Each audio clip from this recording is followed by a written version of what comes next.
That's right. We've been waiting for this one. I know, every one of you. You look through every single earnings season and you want Plug Power earnings, and we got them. We got them here for you.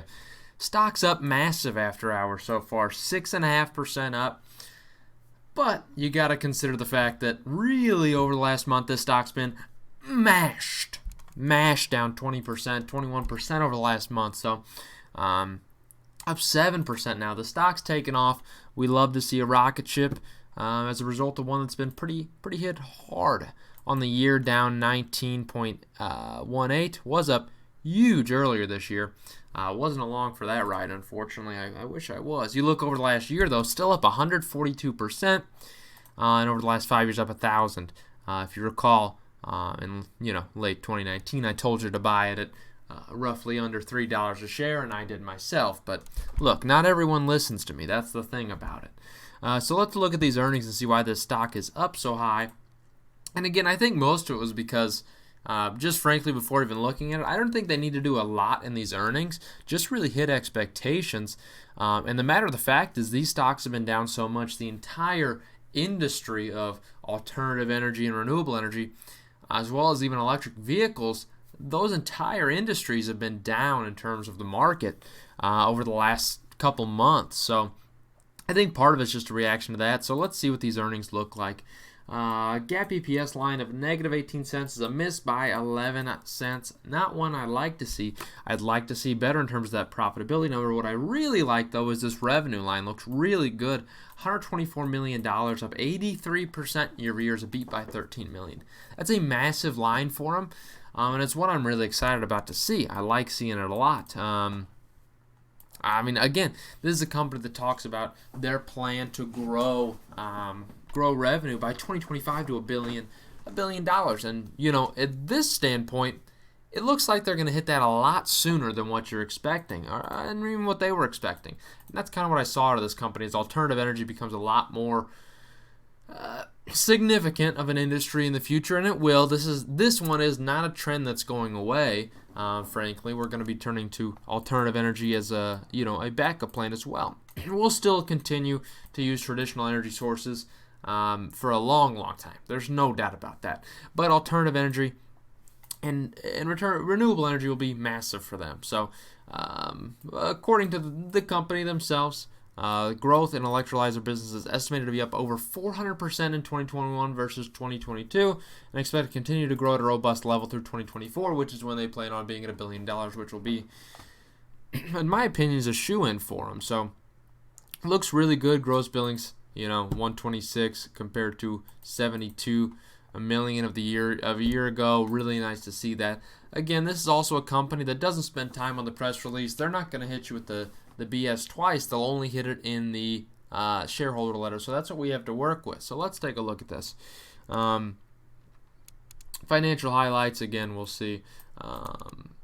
They launched the HYVAA, Renault Group and Plug Power's joint venture, which is the first to market turnkey hydrogen mobility solutions, targeting 30% market share in hydrogen-powered light commercial vehicles in Europe by 2030.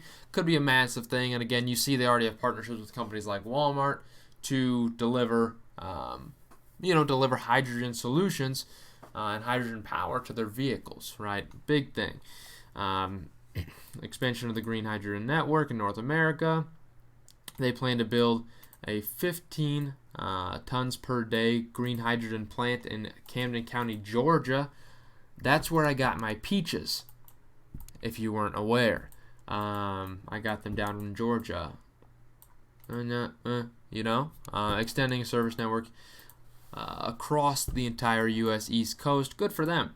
They announced a strategic partnership with BAE Systems to develop hydrogen-powered electric buses. That's what I'm talking about. Again, that's where you get a big thing. It's going to be in commercial vehicles, really, for hydrogen. That's where I think this main thing is focused, and it really will be.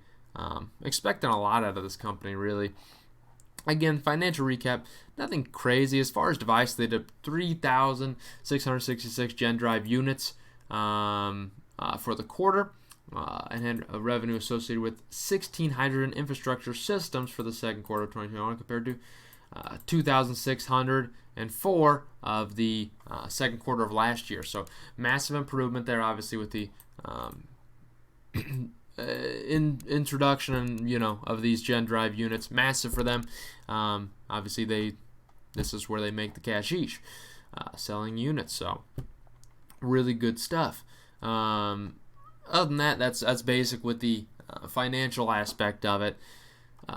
In the first half, they have completed a restatement of its previously issued financial statements, which were under scrutiny, and that's where you've seen a lot of the fact that this stock's been down. There was some scrutiny about the financial statements of 2018 and 2019 that they may have been lying. They incurred legal costs and accounting costs during the second quarter, so that is why you see this line here in the EPS line. That's why you see a decline there. Not a shocker, but again, it's an unfortunate cost that they really should have avoided in the first place. Shouldn't have been in that situation. They'll talk about the business. Again, look at this. Commercial vehicles, baby. And really where things are going with them. Good to see. Shareholder letter, obviously, I think it's something you need to look at every single quarter if it's a company you're invested in and you would like to be invested in. Certainly one you need to look at, because here they sell you every single portion of the business. They're not going to tell you the good, the bad, the ugly necessarily, just the good, if I'm being clear with you. So, great stuff here. Nothing crazy to talk about really on top of that. So, in the past 12 months, they've grown the head count by 100%, doubled the head count in several geographies. July of 2021, they announced the hiring of David Mindnich as Executive Vice President of Global Manufacturing, a 15-year leader in manufacturing who spearheaded the operations for Tesla's Gigafactory. Obviously, could be a major win for them in terms of development, and that's really what you need to go for in the manufacturing segment. So it's a great hire for him, frankly. So really good hire for him. See what he can do to the company. So, and then some other highlights like that. I'd like to look at some financial statements. Certainly something I'm huge on. We're zooming in onto the balance sheet because it's worth mentioning. Because it's a company that's not profitable, the balance sheet means quite a bit to me. So this is obviously in thousands. So we're talking about billions of dollars here, baby. $4.9 billion in total current assets compared to 6 months ago, 1.6. Big growth in the available for sale securities, as well as cash equivalents. So obviously they will be selling these notes most likely to raise some capital. Total assets in general at $5.7 billion compared to $2.2 billion, all because the total current asset line really growing for the most part. Liabilities, I like to see where the liabilities are with this company. It's actually pretty impressive here.